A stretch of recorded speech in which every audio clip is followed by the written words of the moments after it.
या मालिकेच्या येणाऱ्या भागात प्रेक्षकांना जबरदस्त धक्कादायक आणि थरारक टर्निंग पॉइंट पाहायला मिळणार आहे। अखेर अधीराला संपूर्ण सत्य समजतं आणि तेही एका अनपेक्षित फोन कॉलमुळे। मंदाकिनीने मल्लिकाला केलेला फोन अधीराच्या हातात लागतो आणि हाच फोन कॉल सगळ्या कारस्थानाचं भांडाफोड करतो। अधीराला सुरुवातीला काहीच कळत नाही की आईला फोन का केला जातोय आणि नेमकं काय बोलणं चाललंय। पण फोन उचलताच ती जे ऐकते त्यामुळे तिच्या पायाखालची जमीन सरकते। फोनवर स्पष्टपणे आपली डील ठरलेली आहे, डिव्होर्सचे पेपर पाठवले, प्रॉपर्टीचे पेपर द्यायचे आहेत अशी चर्चा सुरू असते। हे सगळं ऐकून अधीरा स्तब्ध होते, कारण या कटात स्वतः तिची आई सामील असल्याचं तिला कळतं। दुसरीकडे मल्लिकाने मुद्दाम मंदाकिनीला आमिष दाखवून फ्लॅट लवकर मिळवून देण्याचं आश्वासन दिलेलं असतं आणि त्याबदल्यात डिव्होर्स पेपर व प्रॉपर्टीचे कागद यांची देवाणघेवाण करण्याची डील दोघींमध्ये ठरलेली असते। मंदाकिनी इतकी हावरट झालेली असते की एक दिवसाचाही उशीर तिला सहन होत नाही। त्याच दरम्यान घरात अधीराने टोकाचं पाऊल उचलण्याचा प्रयत्न केलेला असतो।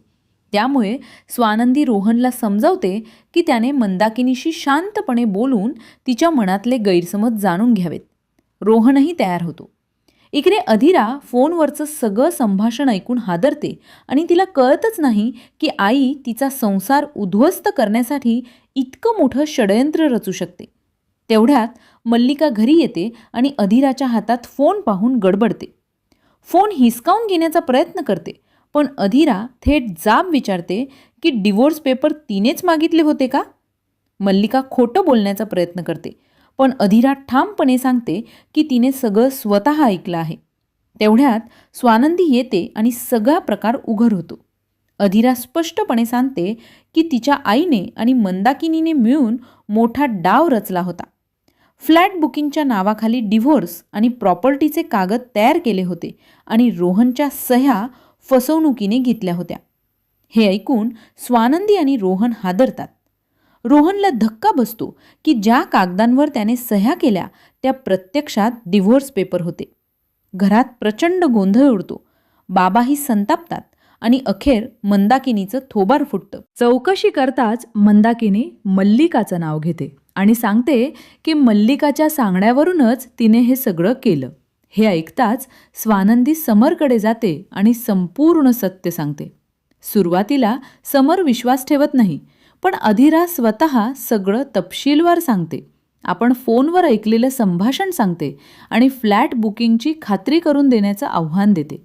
त्यानंतर समर गप्प बसतो, कारण सगळं सत्य समोर आलेलं असतं। अखेर अधीरा आपल्या आईला जाब विचारते आणि भावनिक उद्रेक होतो। माझा संसार मोडणारी हीच आहे असं म्हणत ती संतापाने तिच्या अंगावर धावते। मल्लिका आणि मंदाकिनीचं कारस्थान पूर्णपणे उघड होतं आणि मालिका एका जबरदस्त टर्निंग पॉइंटवर येऊन ठेपते। अशाच पुढील भागांसाठी आपल्या YouTube चॅनलला सबस्क्राईब करा। धन्यवाद।